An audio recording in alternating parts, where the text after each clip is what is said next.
Good evening, and welcome back to our quiet corner of Edwardian England, where the lamp is low and a seat is kept warm for you. Tonight, we travel down through Cornwall in the soft autumn of 1906 aboard a slow branch line train winding toward the sea. In an old upholstered compartment, a tartan rug across her knees and the mist drifting past the glass, sits Frances Aldworth, a gentle widow of 51, returning at last to the shore of her childhood, a coast she has not seen in 30 years. She is in no hurry to arrive, yet at each quiet station, a small parcel appears upon her windowsill, wrapped in faded ribbon and left by no one. And inside each is some half-forgotten treasure from a childhood she had almost let slip away. There is nothing to solve and nothing to fear, only the sea drawing nearer and the gentle rocking of the train. So settle back, dim your light, and tell us where you are listening from tonight. If you'd care to stay, do subscribe. Now, let us begin. The Junction station stood in a fold of the hills, and at 10 o'clock on that October morning, it was very nearly deserted, which was exactly as Frances Aldworth had hoped it would be. She had come up on the early train from the main line and had an hour to wait for the branch, and she had spent very little of that hour doing anything at all, which was a thing she had grown rather good at in the last few years, and no longer apologized for. She had bought a cup of tea from the refreshment room and drunk half of it. She had watched the mist lift slowly off the fields beyond the far platform, going from white to pearl to nothing, the way it always did, until the green of the hillside came through as though someone were developing a photograph. She had sat on a bench beneath the canopy, with her small leather bag beside her and her gloved hands folded in her lap, and she had let the hour pass and had not once looked to see how much of it was left. She was 51 years old. She was travelling alone, and she was going home. Though home was not quite the word, and she knew it, and she had spent a good deal of the journey, so far turning the word over, and finding it did not fit, and being unable to think of a better one. 30 years. It had been 30 years since she had last stood on a platform anywhere in Cornwall, and waited for a train to carry her down to the sea. She had been 21 when she left. She had gone up to London to be married, in the confident, unquestioning way that young women of 21 go up to London to be married. And she had married Edmund Aldworth. And it had been, on the whole, and taking 1 year with another, a good marriage and a kind one. They had lived in a tall, narrow house in a respectable street, and Edmund had gone to his office and come home from his office for 26 years, and Frances had kept the house and had not had children, which had been a grief once and had softened, as all griefs soften, into something quieter that she carried about with her and had made a sort of peace with. Edmund had died in the spring, not dramatically. He had been unwell through the winter, and had faded gently through February, and had gone at the last in his sleep in the small hours of a March morning, with Frances holding his hand and not entirely certain of the exact moment at which he had stopped being there. It had been, everyone agreed, a very peaceful end, and Frances had agreed too, and had meant it, and had also privately felt that there was something faintly absurd about a man of Edmund's punctuality slipping away without so much as a word, when he had never in his life left a room without saying where he was going. And now, It was October, and the house was let, and Frances Aldworth was on a bench at a junction station in the hills, with a return ticket in her bag, and no very clear idea of why she had bought a return. The branch train came in at 5 minutes to 10. She heard it before she saw it. The particular small busy sound of a tank engine working up the last of the gradient. And then it came round the curve beyond the signal box, quite slowly, quite without drama, a little green engine with 3 old wooden carriages behind it, and it drew up alongside the far platform and stood there breathing. It was, Frances saw at once, an old train. The carriages were the old sort, 4-wheeled and high, with no corridor running through them. Each compartment its own little separate room, with its own door onto the platform, the way trains had been when she was a girl. She had not seen one in years. On the main line, everything now was long and connected, with corridors and lavatories and a man who came through selling things. And she had grown so used to it that the sight of these 3 high old boxes on wheels gave her a small quiet jolt, pleasant and disorientating, like hearing a tune you have not heard since childhood and finding you still know every note of it. A porter carried her bag across the bridge and found her an empty compartment near to the front. "You'll want this side, madam," he said, opening the door, "for the views. Once we're down past Trewisick, you get the sea the whole way, near enough. Lovely, it is. You going all the way down?" "All the way," said Frances, "to the end of the line. To Wend." He said it with a kind of satisfaction, settling her bag on the rack. Not many go all the way to Wend this time of year. Quiet down there now, the season being over. He touched his cap. "You'll have it near to yourself, I shouldn't wonder." And he shut the door, and Frances was alone. The compartment was warm and shabby and entirely charming. The seats were buttoned in a cloth that had once been a bright blue and had faded with much sitting and much sun to the soft dove colour of a wood pigeon's breast. There was a luggage rack of netting slung above each seat, and a small oil lamp set into the roof, unlit now in the daylight. There was a leather strap to let the window up and down, and a spotted looking-glass on the wall between 2 faded painted panels, one of a harbour, one of a moor, advertising, in the dim way such things did, the delights of places she had never been. There was even, she discovered, sliding her feet forward, a foot warmer under the seat, a long flat metal thing that someone had thoughtfully filled with hot water so that a gentle warmth crept up through the soles of her boots. She settled her tartan rug over her knees and folded her hands and looked out of the window. And after a while, with a whistle and a jerk and a long sighing exhalation, the train began to move. It did not go fast. That was the first thing, and the best thing. It gathered itself and rolled out of the station and settled almost at once into an easy, unhurried swaying rhythm, a gentle side-to-side motion, with the wheels going over the rail joints in a slow, regular, companionable beat, da-dum, da-dum, da-dum, that seemed to Frances to be almost exactly the pace of a slow heart, or of a rocking cradle, or of a hand patting a child very softly on the back. She had forgotten this. That was the thought that kept coming to her in that first half hour as the hills began to slide past the window. She had forgotten so much. Not the large things.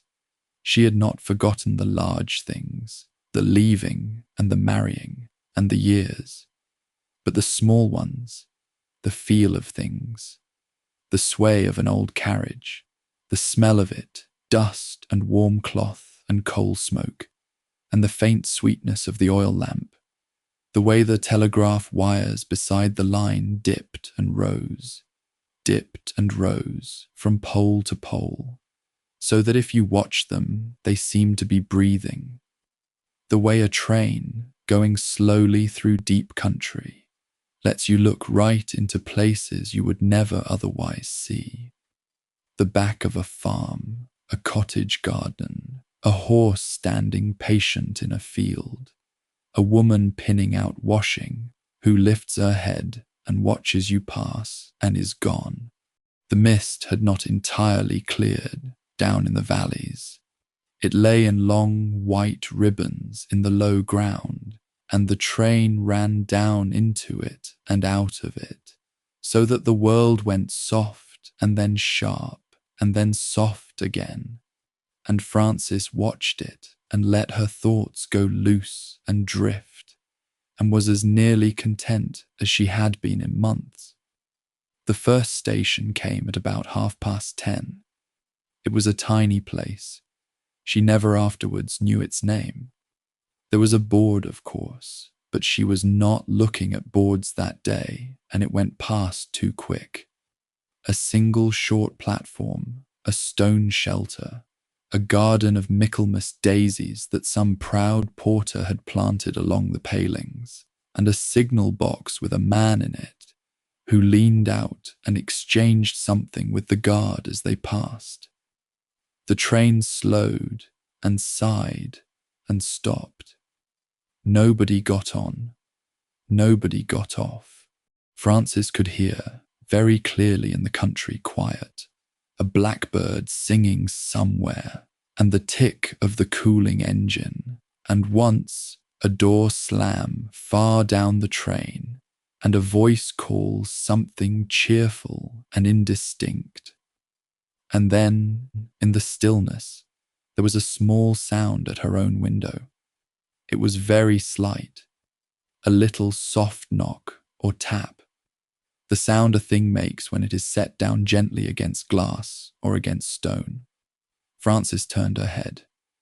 There was nothing there. The window showed her only the empty platform, the daisies, the stone shelter, the pale sky. Whatever had made the sound had made it and stopped. She thought no more of it. A bird, perhaps, or a moth against the glass, or the small settling noises that an old train makes when it stands still and its hot metal cools. She turned back to her rug and her thoughts, and presently the whistle blew, and the train sighed and gathered itself, and rolled on out of the little station and down into the next white ribbon of mist. It was some minutes later, 5 perhaps, or 10, that she happened to glance down at the sill. The window of the compartment was the old sort that let down on its leather strap, and above the drop of the glass there was a broad wooden sill on the inside, and beyond that, outside, a narrower ledge of stone and iron where the frame met the door. And on that outer ledge, on the far side of the glass, in the corner where it met the frame, sat a small parcel. Frances looked at it. It was quite small, smaller than her hand, wrapped neatly in soft brown paper, the kind of paper things came wrapped in from a good draper's, and tied round with a narrow ribbon that had once been some colour and had faded, like everything else on that gentle little train, to no particular colour at all. It sat there quite securely in the corner of the ledge, and it did not slide or shift for all the swaying of the carriage, because whoever had placed it there had placed it well. For a moment, Frances simply looked at it, and felt nothing but a mild and pleasant puzzlement. Then she thought, but the window is shut, and so it was. She had not let the window down on at that station, nor at any station. The morning was too cool for it. The glass was up, and the door was closed, and had been closed since the porter shut it at the junction. There was no way for anyone to have reached that outer ledge from inside the compartment, and there had been no one on the platform. She was quite sure of that. She had looked out at an empty platform and an empty garden and a singing blackbird and no living soul at all. And yet there it was, a small brown parcel tied with faded ribbon, sitting on the outside of her window, on the far side of glass that had not been opened, placed there at a station where there had been nobody to place it. Frances Aldworth sat very still and looked at it for quite a long time. And here is the curious thing, the thing she thought about a good deal afterwards and never entirely explained, even to herself. She was not afraid.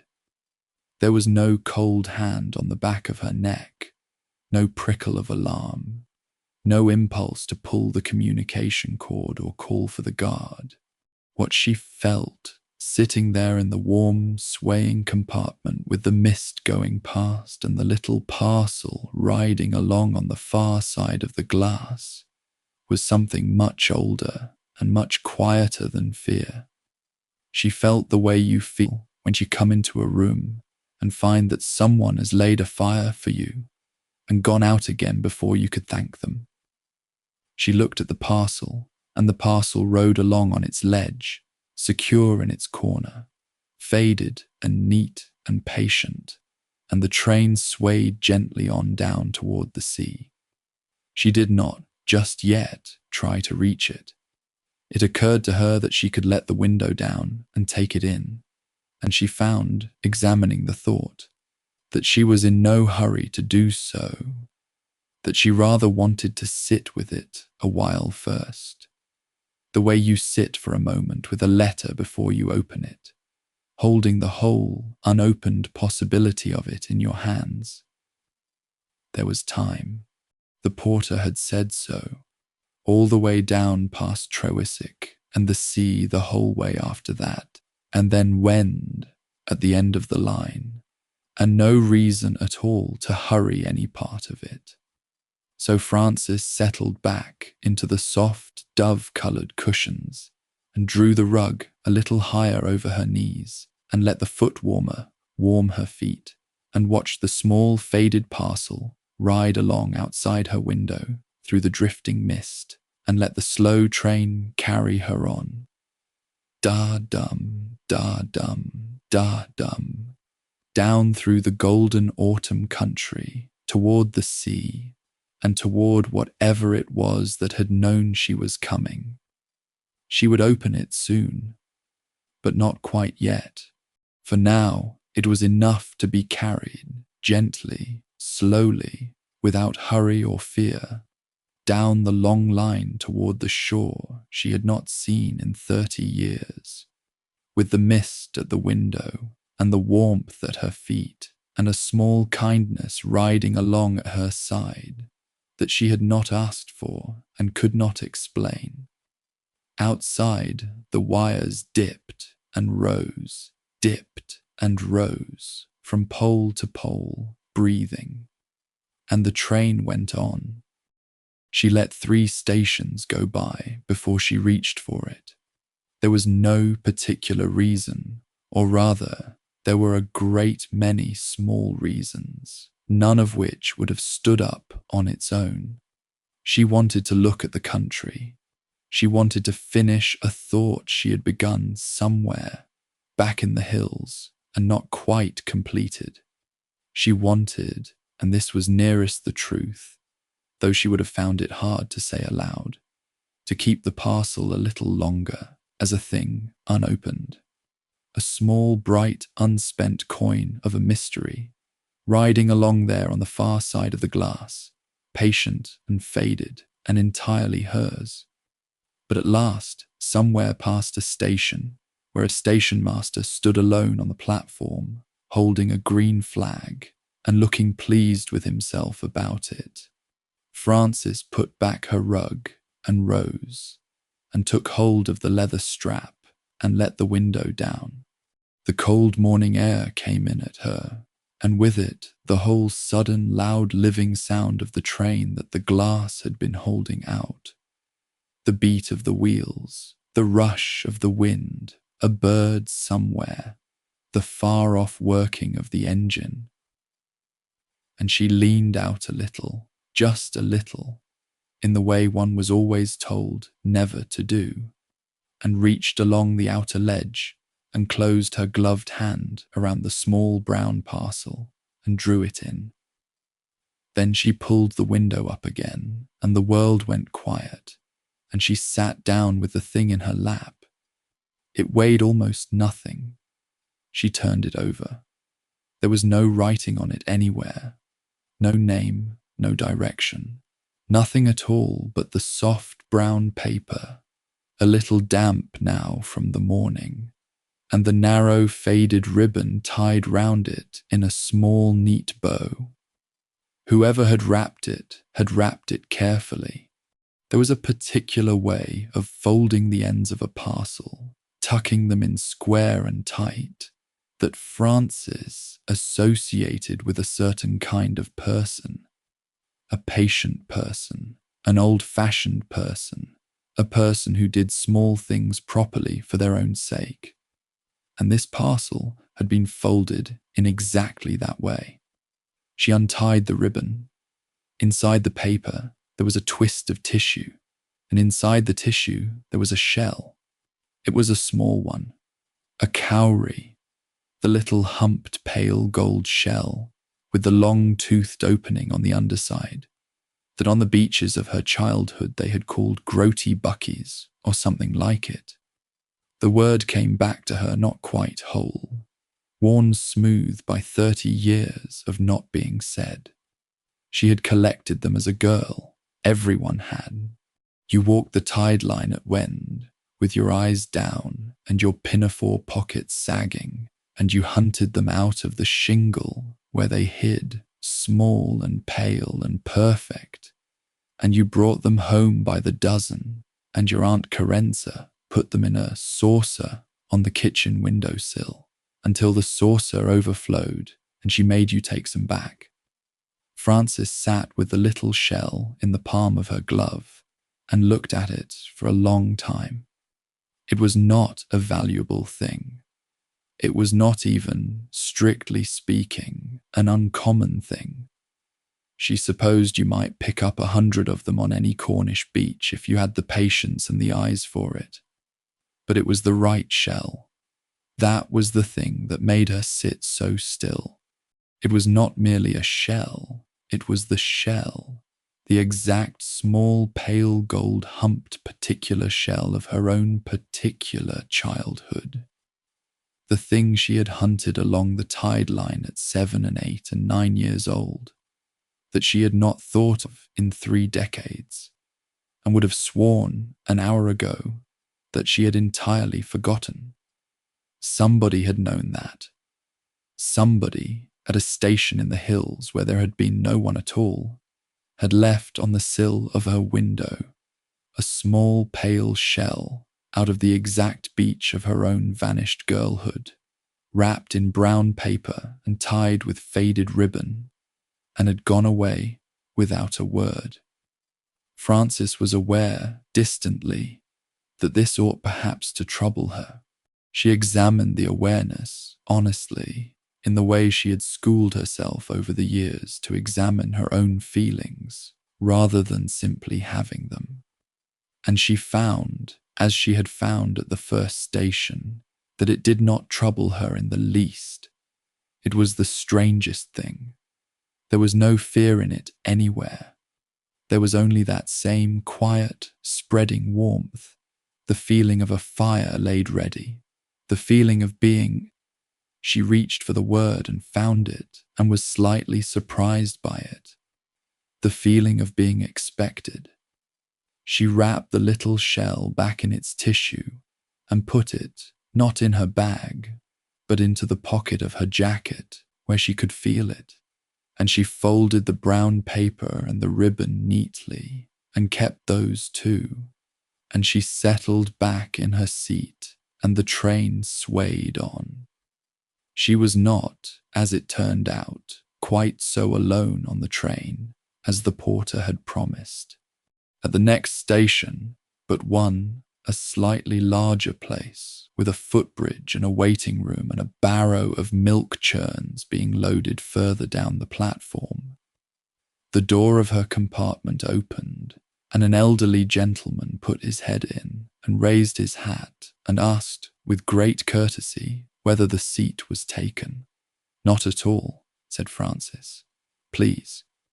He was a small, neat, upright old man of 70 or so, in a good but well-worn suit of a countrified brown, with a high stiff collar and a watch chain, and a pair of very bright, very kind, very curious blue eyes, set in a face as brown and wrinkled as a walnut. He had a stick and a small case, and the careful, deliberate movements of a man whose joints have begun to keep their own counsel. And he settled himself in the far corner, diagonally opposite Frances, with a good deal of small ceremony, and folded his hands on the head of his stick and looked out of the window with the air of a man well satisfied with the arrangement of the universe. "Trewin," he said presently, "Barnabas Trewin, you'll forgive me.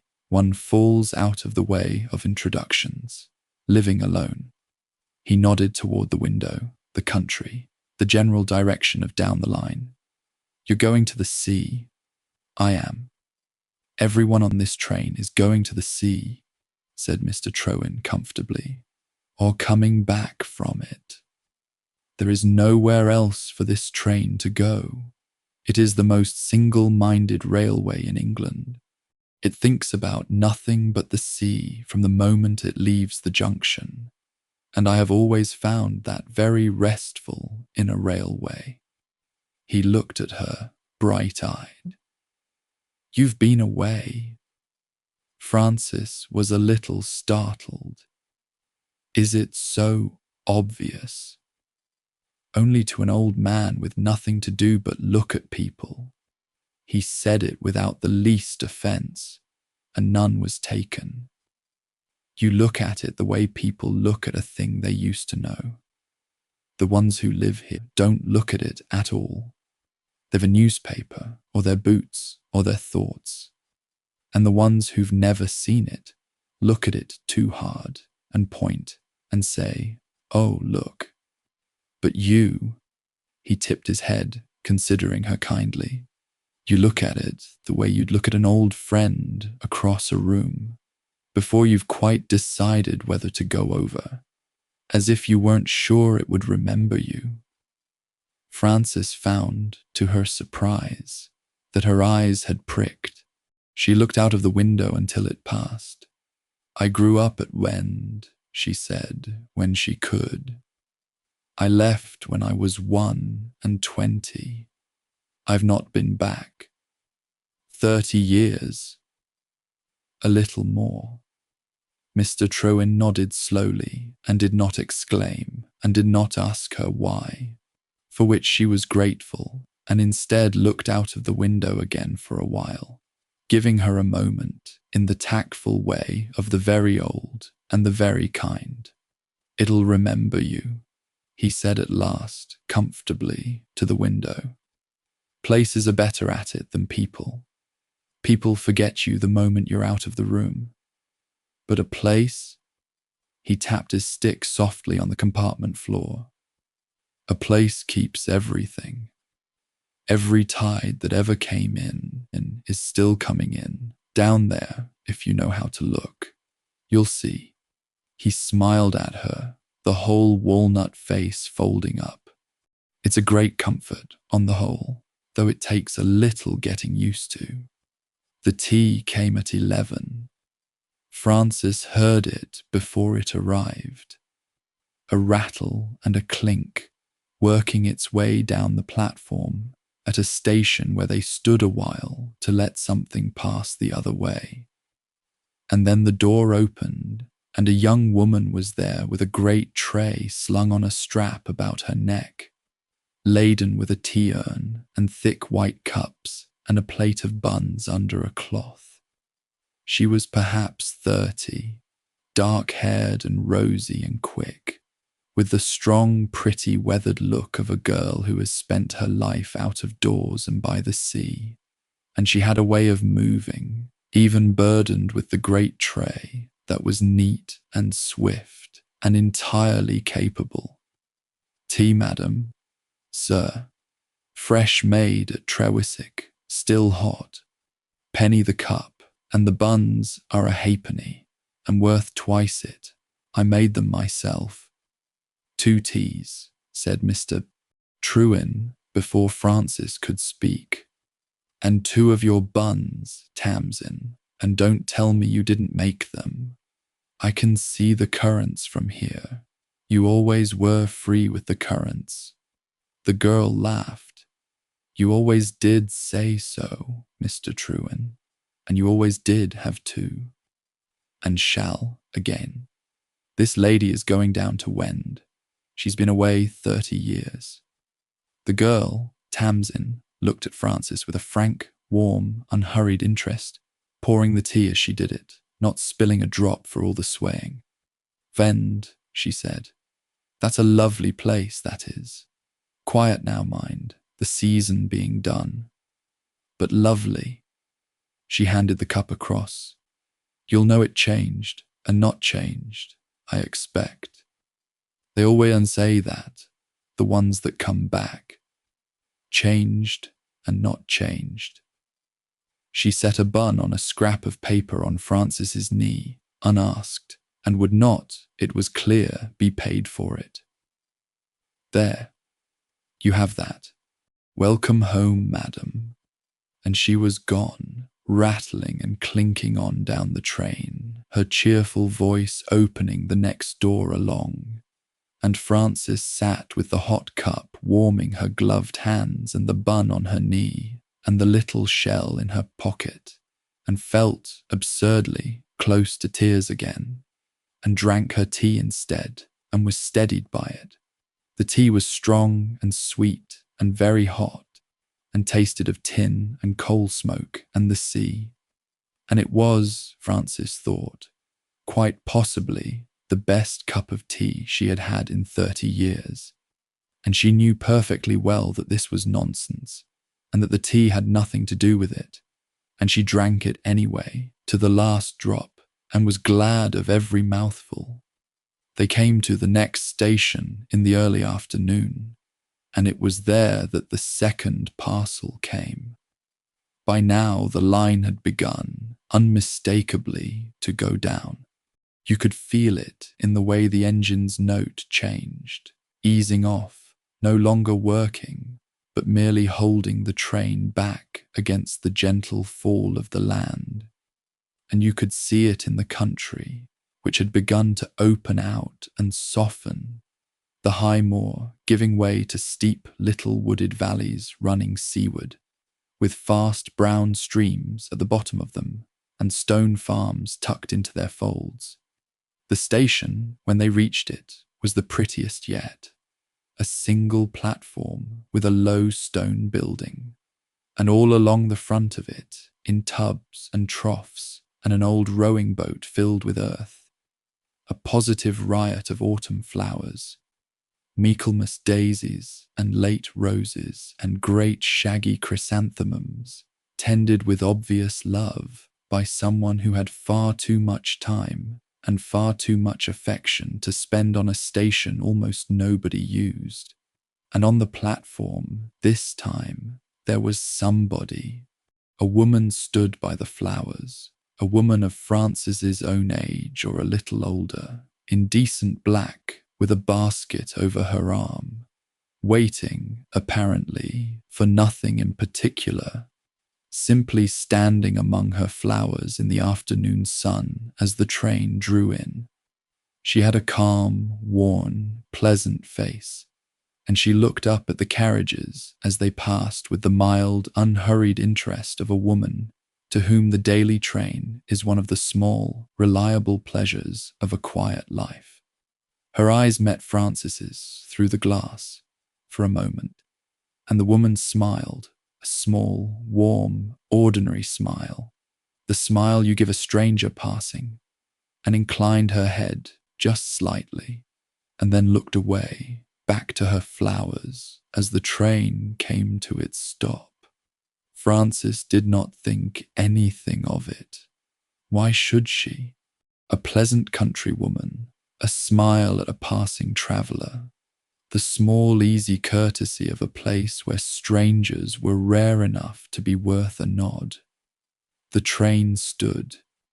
The blackbird, or its cousin, sang. Somewhere a door opened and shut. Mr. Trewin, in his corner, had fallen gently asleep, his chin on his stick, his kind old face slack and peaceful. And there came, at the window, that small soft sound, the tap, the gentle knock of a thing set down against glass. Frances turned her head, quite slowly this time, and looked. The platform beyond the window was empty. The woman in black was gone, moved off, no doubt, along the platform or into the little building, out of sight. There was no one there at all. Only the flowers, blazing away in their tubs and their old boat, and the sunlight and the empty stone. And on the outer sill, in the corner, where it met the frame, sat a second small parcel. Brown paper, faded ribbon, the ends folded square and tight and patient, in exactly, precisely, unmistakably the same hand as the first. Frances sat quite still. She looked at the parcel, and then she looked, carefully, the length of the platform, as much of it as she could see from her seat. And it was empty, entirely empty from end to end. She looked at the little stone building with its open door, and nobody came out of it. She looked back at the parcel. Then, very deliberately, she let down the window on its strap. The cold air, the loud world, the bird, and leaned out, further this time, and looked both ways along the whole length of the train and the whole length of the platform. There was not a living soul in sight. The guard was up at the far end, by the van, his back to her, doing something with a trolley. Tamsin and her tea tray were 2 carriages back and audible. Mr. Trewin slept. The woman in black had vanished as completely as if she had never been. There was nobody on that platform who could possibly have crossed to Frances's window and set a parcel on the sill in the 15 seconds since she had last looked. And no one, in any case, had been anywhere near it. Frances took in the second parcel and closed the window, and sat down and untied the faded ribbon with fingers that were, she noticed with a kind of clinical interest, perfectly steady. Inside the tissue, there was a thimble. It was a small brass thimble, worn thin and bright at the crown with much use, of the plain old-fashioned sort. And Frances knew it. She knew it at once and completely, the way she had known the shell.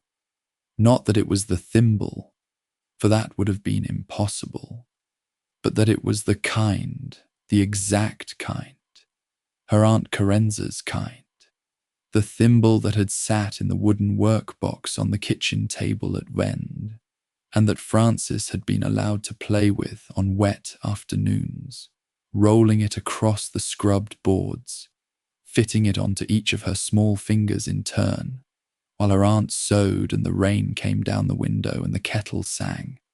Wet afternoons, the workbox, the rain, the kettle, the scrubbed table, her aunt's hands moving, the smell of the range. It came back not as a memory, exactly, a memory as a thing you look at, but as a place, suddenly, that she was almost standing in, so that for a moment the swaying compartment and the flowers and the sea-bound afternoon all thinned to nothing, and she was 7 years old in a warm kitchen with a brass thimble on her finger, entirely safe, entirely loved, with everyone who had loved her still alive and still in the next room. The compartment came back. Mr. Trowan slept. The train, with a whistle and a sigh, began to move. Frances sat with the little thimble in her palm and the shell in her pocket, and she looked out of the window at the steep green valleys sliding down toward the sea, and she was not afraid, and she was not troubled, and she understood now, with a slow and perfect and entirely unfrightened certainty, what was happening to her, even though she could not for her life have explained the how of it.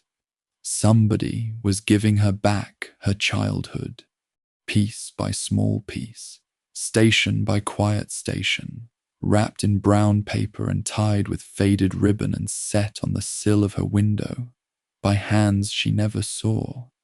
Somebody was handing her gently the small, true, forgotten things of the first 10 years of her life. The shells and the thimbles, the smell of the rain and the song of the kettle. All the little, worn, everyday treasures she had packed away at 21 and carried up to London and let sink quietly under 30 years of being a grown woman in a tall, narrow house. She did not know who. She found, examining herself once more, that she did not particularly want to know, that to know would be to end it, to fold it up small and make it a thing with an explanation. And she was in no more hurry to do that than she was to arrive.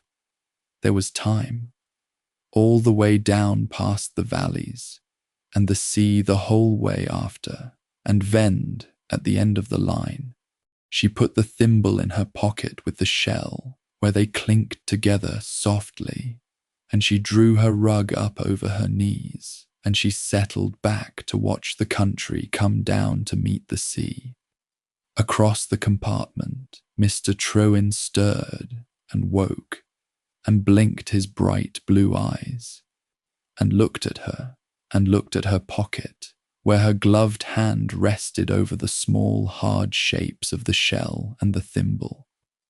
And something moved in the old brown, folded face that might have been the ghost of a smile, though it was gone before she could be sure of it. "Getting close now," he said mildly, nodding at the window.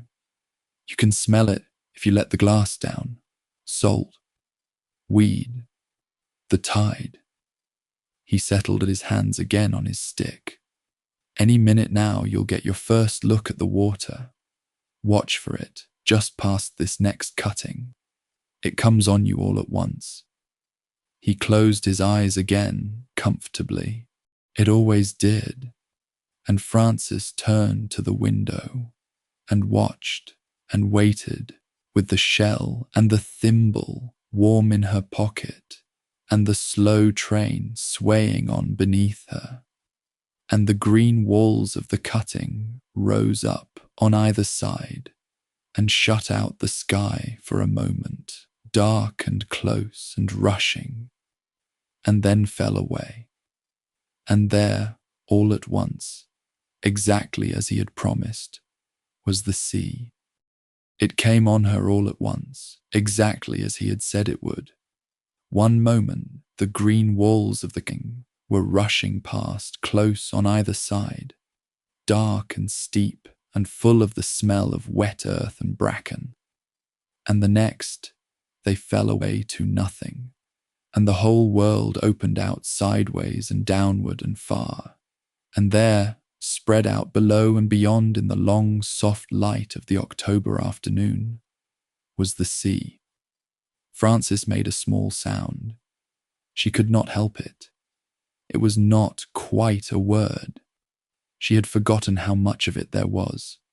That was the first thing, the thing that took her breath. Not its beauty, though it was beautiful, but its sheer immense quantity. The great grey-blue plain of it running out and out to a horizon so far and so faint that you could not have said where the water ended and the sky began. After 30 years of London, of streets that turned corners and stopped, of a sky you saw in strips between the chimney pots, the size of it was almost too much to take in at once. She sat with her gloved hand at her throat and simply looked. The line had come out high on the shoulder of the land, and now it began to run down and along, curving, easing itself down the slope of the cliff toward the water in long, gentle sweeps, so that the sea was always there now, on the right hand, filling the window, sometimes far below, sometimes, as the land dropped, almost level with them, close enough that she could see the slow swell of it, and the way the light lay along it in bright hammered sheets, and the small white lines of the surf, drawing themselves out along the foot of the cliffs, and gulls, far down, turning and turning on the air. The tide was out. She could see that even from here. The wet shine of the sands below, the dark rocks fringed with weed, the little runnels where the streams came down and crossed the beach to the sea. And the sight of it did something to her that she had not expected and could not at first name.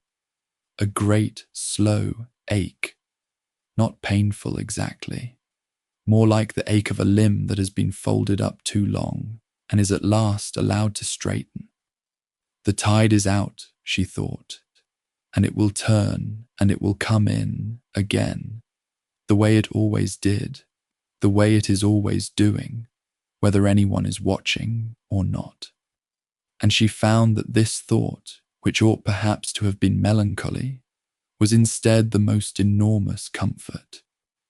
And she could not have said why. "There now," said Mr. Trewin softly from his corner. He was not looking at the sea.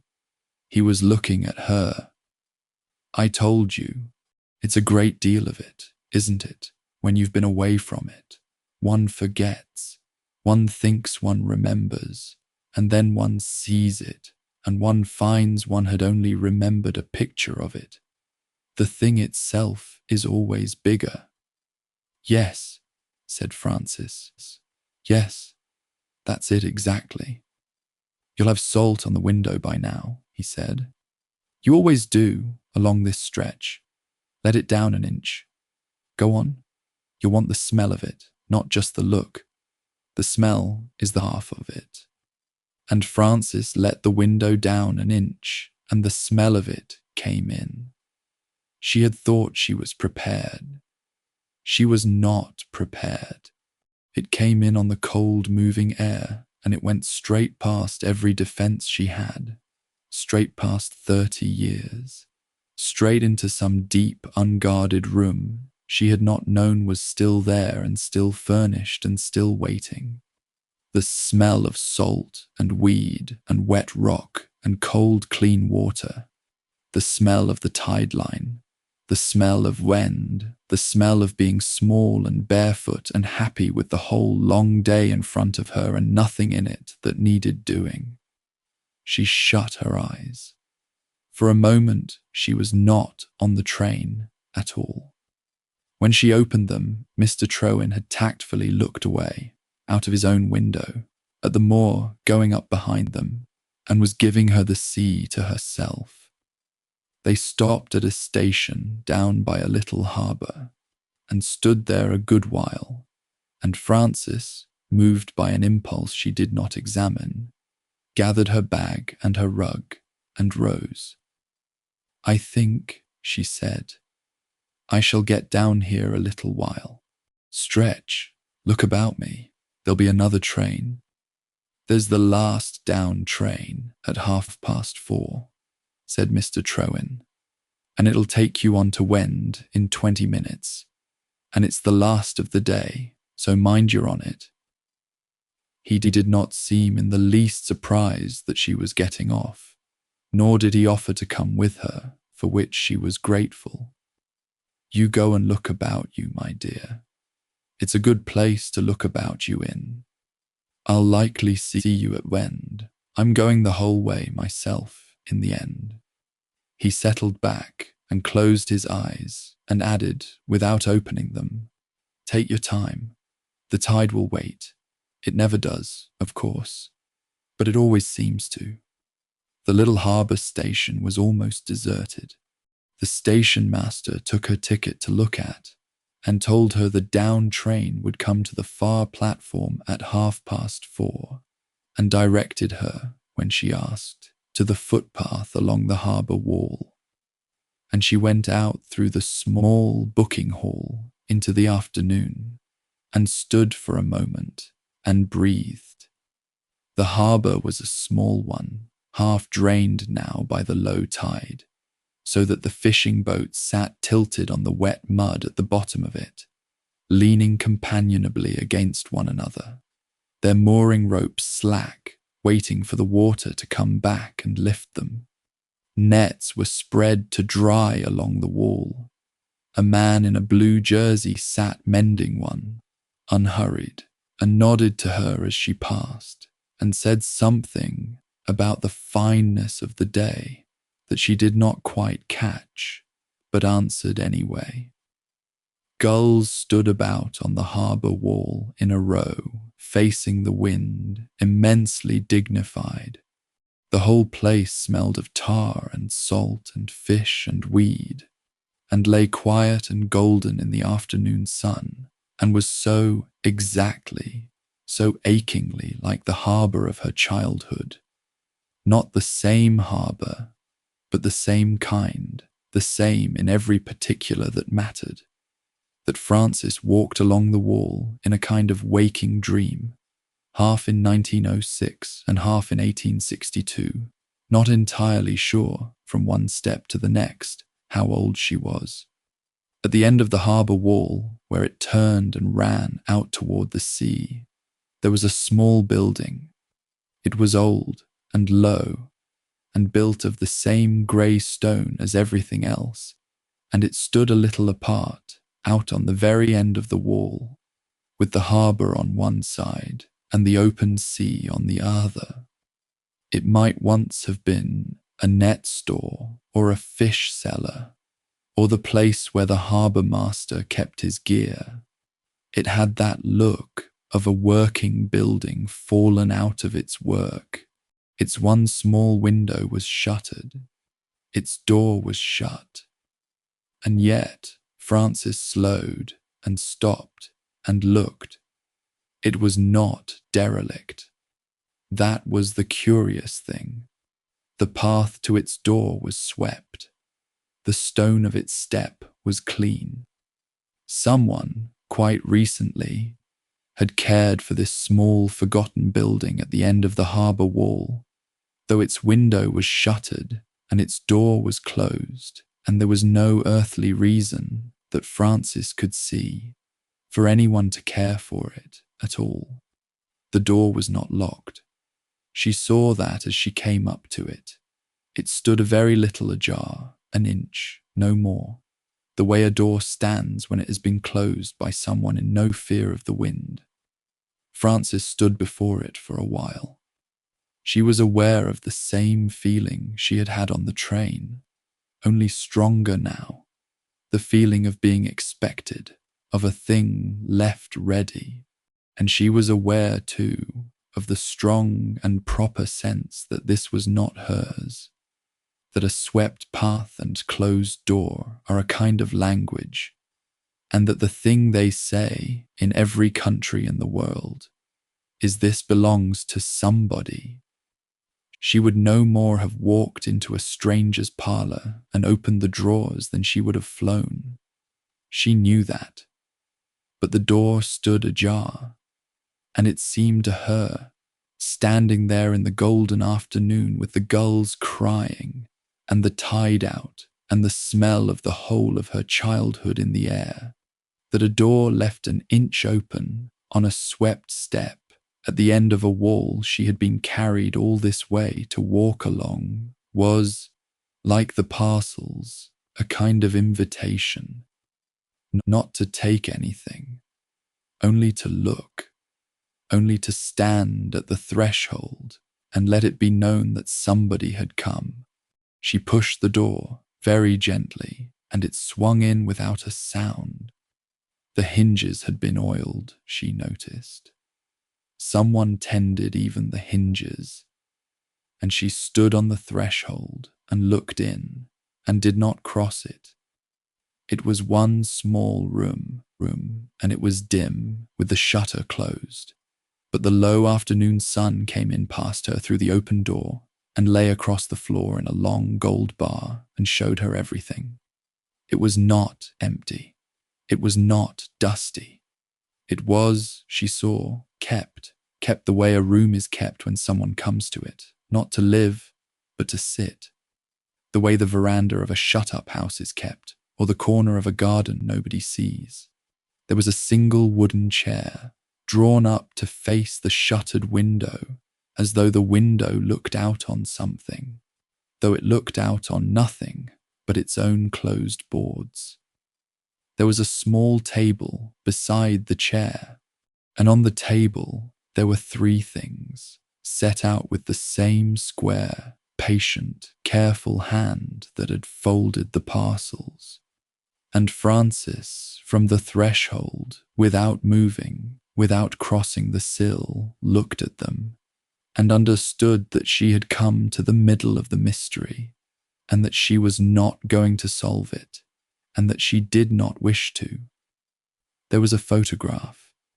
It stood propped against a small wooden box, in a plain frame gone dark with age and salt, and it was faded almost to nothing, the way the very old ones fade.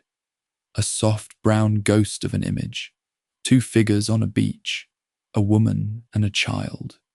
The woman's hand on the child's shoulder, both of them looking at whoever held the camera with the stiff, surprised solemnity of people being photographed in a time when that was a rare and serious thing.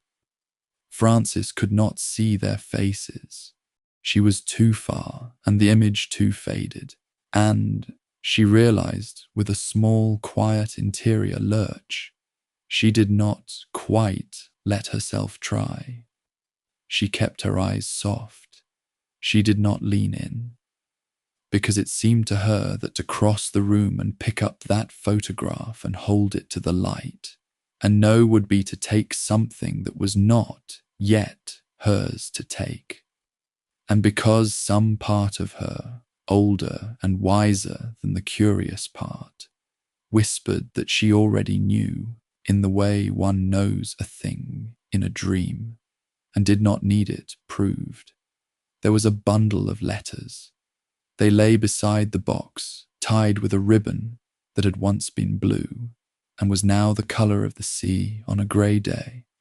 The paper soft and yellowed and swollen at the folds with the damp sea air, handled once a great deal, and then not at all for a long time. There were perhaps a dozen of them. Everyone, she could see even from the door, was addressed in the same hand, a hand she felt she ought to know, a slanting, old-fashioned, careful hand, though she could not read the direction from where she stood and did not try.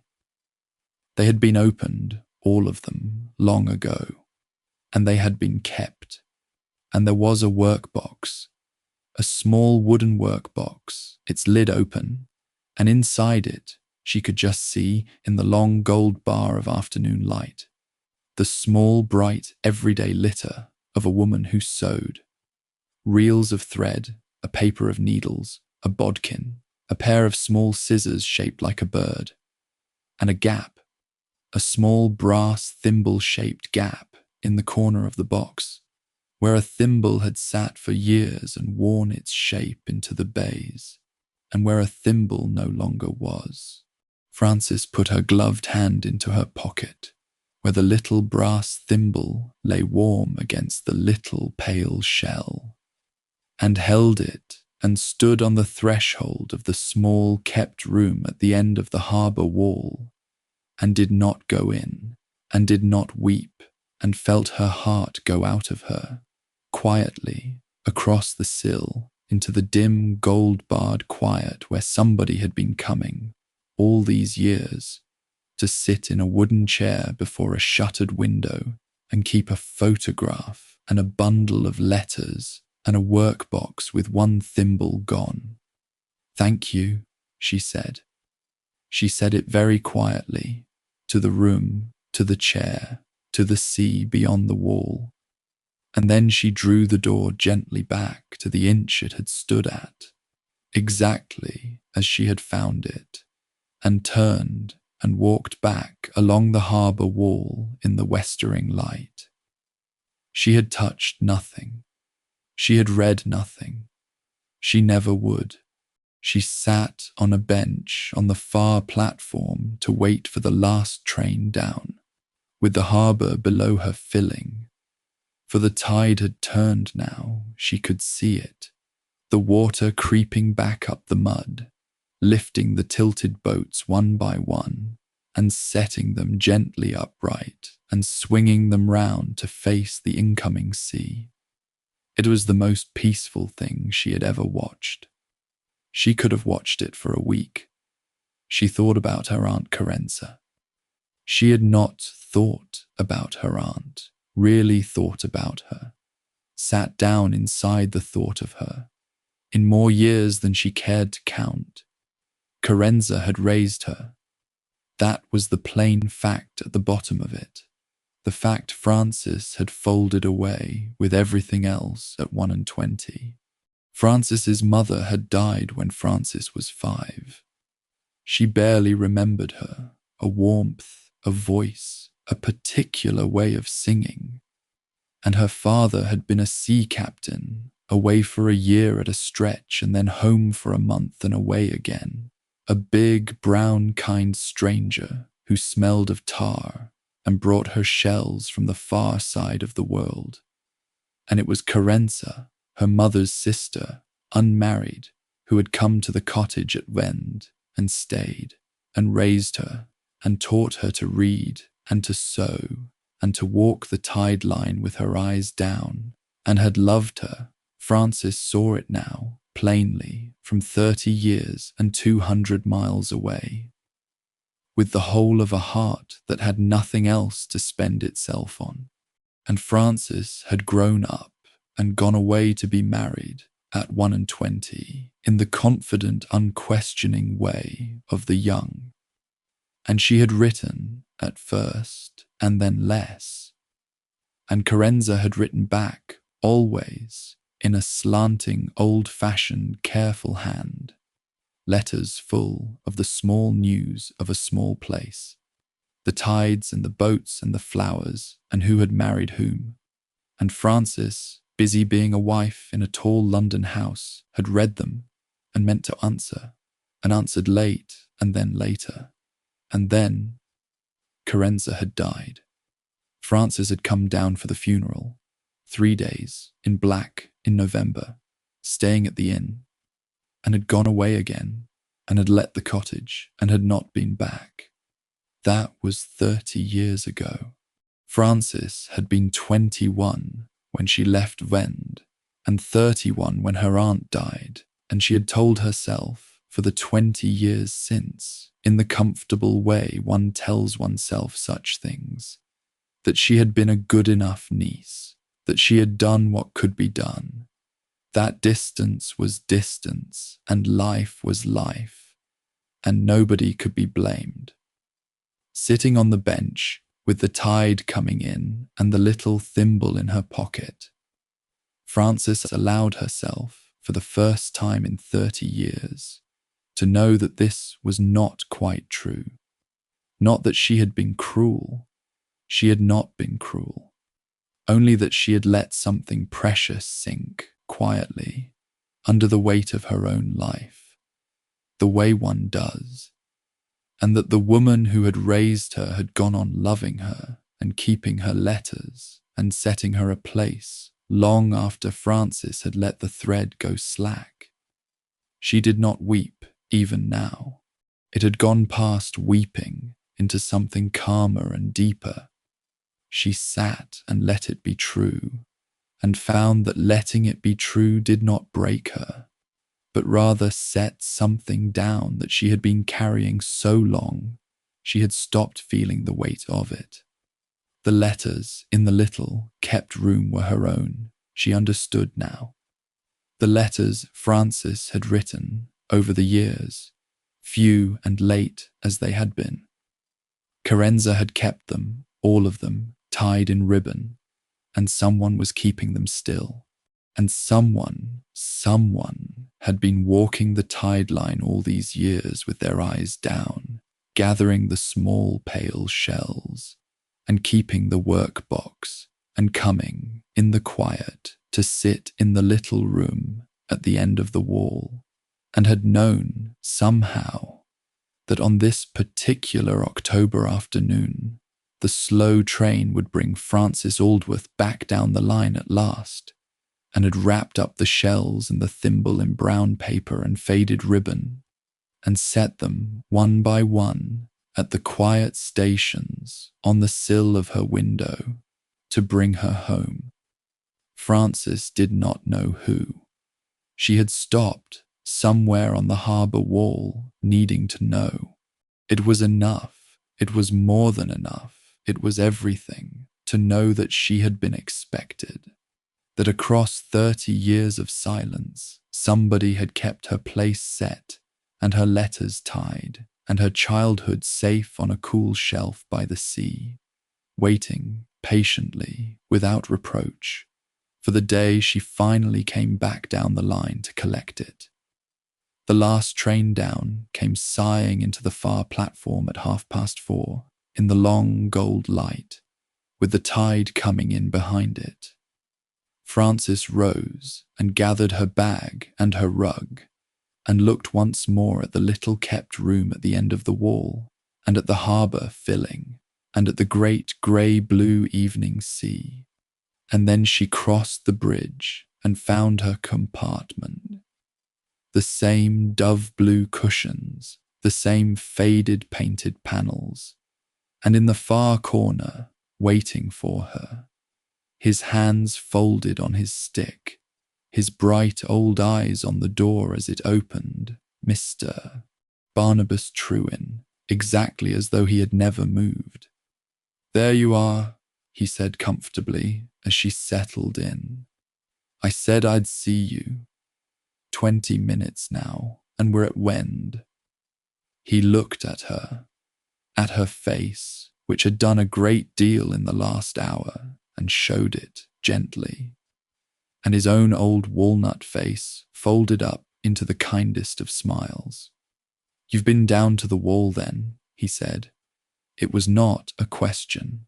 And you've looked, and you've not touched, and you've come away." He nodded, slowly, approving. "That's the way. That's just exactly the way. Some things you keep by leaving them be." He settled back and closed his eyes, and the train began to move, down the last of the line, toward the town, toward the shore, toward whatever waited at the end. "Not far now," said Mr. Trewin. "Not far now, my dear. Nearly home." The last 20 minutes were the loveliest of the whole day, and Frances gave herself up to them entirely. The line ran down along the very edge of the land now, close above the shore, so close in places that there seemed to be nothing at all between the carriage and the water, but a low grassy bank and a scatter of thrift and sea pink gone over for the year.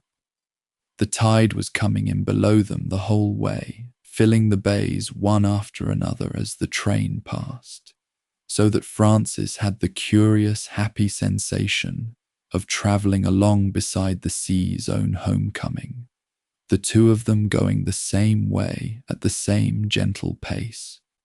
the water sliding up the sands on her right hand, while the little train rocked her softly on toward the town. The light had turned.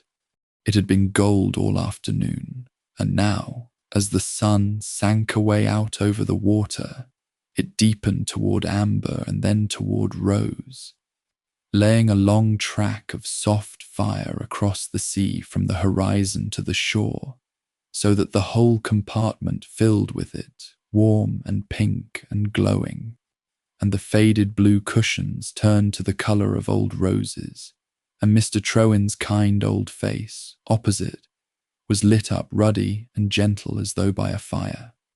He did not talk, and Frances was glad of it.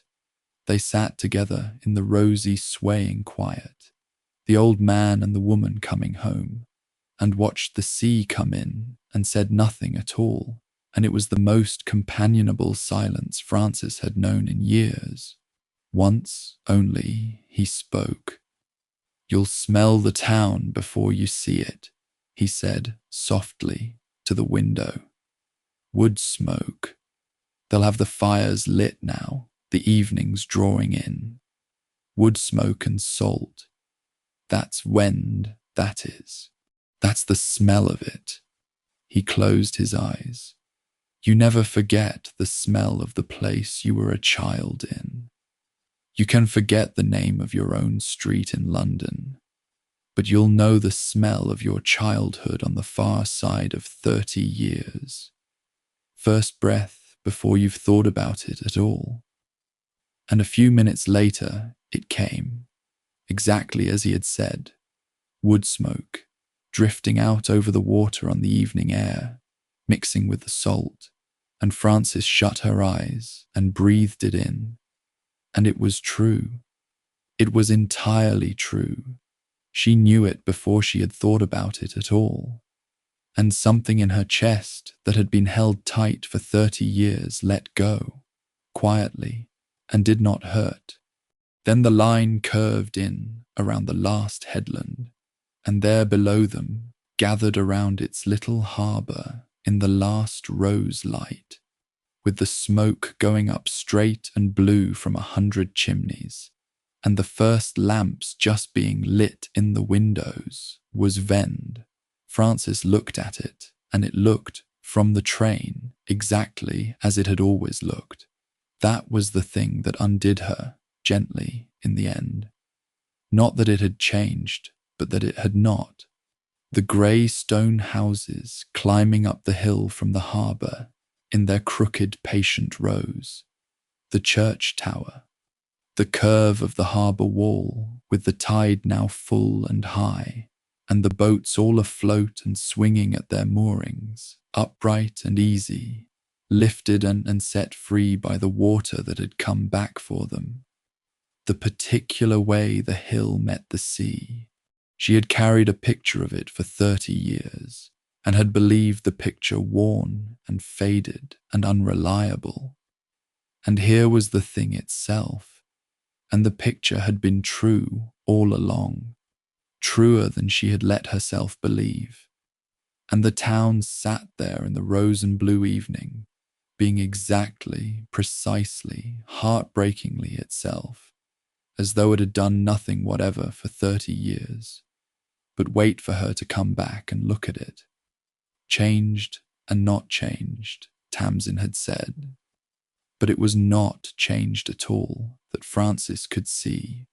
It was only she who was changed, she who had gone away a girl of 21 and was coming back a widow of 51, with grey in her hair and a shell and a thimble in her pocket, and a whole life lived and half of it grieved for behind her. The town had kept still. She was the one who had travelled, and that she understood, watching the lamps come on, window by window, up the darkening hill. That was the whole of what Mr. Trowan had meant, hours ago and a world away, at the top of the line. Places are better at it than people. A place keeps everything. The train ran down the last gentle slope, slowing, and the harbour came up to meet it, and the platform of the little terminus slid alongside the window, oil lamps already lit along it and glowing soft amber in the blue dusk. And with a long, final sigh, as of a thing setting down a load it has carried a long way, the slow train to Wend came to the end of the line and stopped. They had arrived. For a moment, Frances did not move. She sat in the rosy dark of the compartment, with her hands folded over the small, hard shapes in her pocket, and she was aware of a reluctance, almost a fear, not of the town, but of the ending, of the fact that the journey was over, that the gentle, carried, weightless, suspended hours of being neither here nor there, neither the girl who left nor the woman who arrived, were finished now, and that in a moment she would have to stand up and step down onto the platform and be simply a woman who had come home. Mr. Trowin was watching her, kindly, in the lamplight. "It's a hard thing, arriving," he said gently. "After a good journey, one wants to go on a little longer. One is almost sorry to have got there." He gathered his stick and his small case and rose slowly, joint by joint. "But you have got there, my dear. You've come all the way down the line, and here you are. And it's a soft evening, and the tide's full in, and there's wood smoke and lamplight, and the whole of it waiting. You go on and get down. It's time." And he opened the door, and the cool, salt evening came in, and the sound of the sea and the gulls, and far off, a voice or two on the harbour. And he stepped down first, carefully, and then turned and handed her down after him, with an old-fashioned courtesy, his brown hand warm and dry under her gloved one. And Frances Aldworth stepped down onto the platform at Wend, at the end of the line at the end of the day, 30 years and a little more since she had last stood there, and the ground of her childhood was under her feet again at last. The platform was quiet. The other few passengers had melted away into the dusk. A porter was doing something unhurried with the guard's van far down at the end. The oil lamps glowed. The sea slapped softly against the harbour wall below. And there, on the platform, at Frances's feet, set down where she must see it, she saw it the moment she was down, and stood quite still and looked. There was one last parcel, brown paper, faded ribbon, the ends folded square and tight and patient, in the same hand. She looked up, quickly. She could not help it, one last time. The human thing, the wanting to see. She looked the length of the lamplit platform, both ways, into the blue dusk. There was the porter, far off. There was Mr. Trowin, a little way along now, already walking slowly toward the gate with his stick and his case, not looking back. There was no one else at all, and she looked and understood at last, with a great settling quiet, that she was not meant to see, that she had never been meant to see, that the whole gentle grammar of the day, the shut door, the swept step, the empty platforms, the parcels left by no one, had been saying one thing to her the whole way down the line, and the thing it had been saying was not "find me." The thing it had been saying was, "You are loved, and you always were, and you need not do anything about it but come home and know it." Frances bent in the lamplight and picked up the last parcel and untied the faded ribbon. Inside the tissue there was a key. It was an old iron key, large and worn and dark, the kind that turns the lock of an old cottage door, and threaded onto it, through the round of its head, on a loop of the same faded ribbon, was a single small pale gold cowrie shell of the exact kind she had hunted along the tide line as a child, of the exact kind that had been the very first parcel that morning, a whole life ago, at a station in the hills. Frances stood on the platform at Wend with the old key in her hand and the shell swinging softly from it. And at last, gently, without pain, she wept. Not with grief, but with the enormous quiet relief of a thing at last laid down. The tears running down and the little cool sea wind drying them, and the lamps glowing and the tide full in, and the smell of wood smoke and salt all around her. And it was the cottage key, of course it was.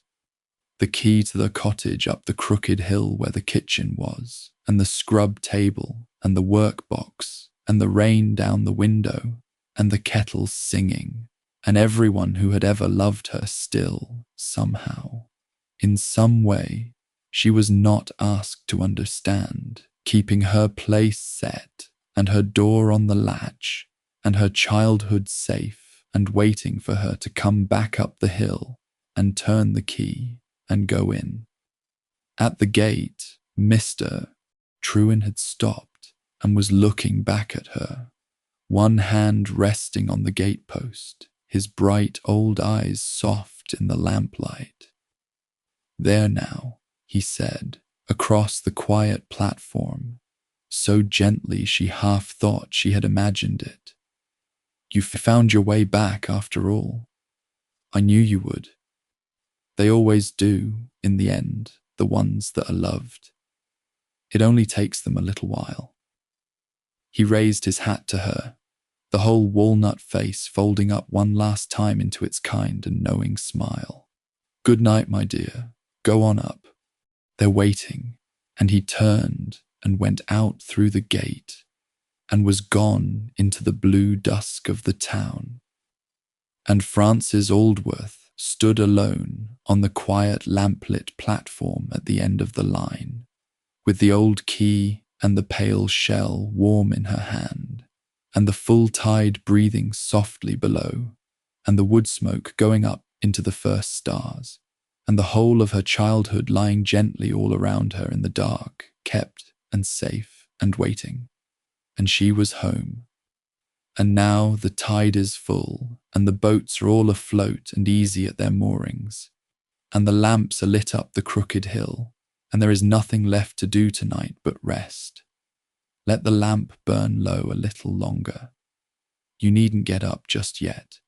Think, if you like, of Frances, standing there on the quiet platform in the soft amber light, with the old key warm in her hand, and the little shell swinging gently from its faded ribbon, and the whole peaceful town waiting for her up the hill. She is not hurrying. She has all the evening and all the night, and no reason in the world to rush the last few steps of so long a journey. There is wood smoke on the air, and salt, and the soft sound of the sea coming in below the wall, in and out, the way it has done all day and all the long years she was away. There is no need to know who left the parcels. There never was. Some things in this world are not questions to be answered. They are only love kept quietly for us on a cool shelf by the sea, through all the years we are away, waiting without reproach for the day we finally come home to collect it. So let the tide come in. Let the boat swing gently to face it. Let the lamps glow warm in the windows up the hill, and the wood smoke rise, and the little train stand quiet and cooling at the end of its line, its long day's journey done. You have travelled far enough for one day. You may set your journey down now and rest. Sleep softly, dear one. Wherever you have wandered, and however long you have been away, there is a light left burning for you, and a door on the latch, and a place still kept. You have only to come home and know it. Good night.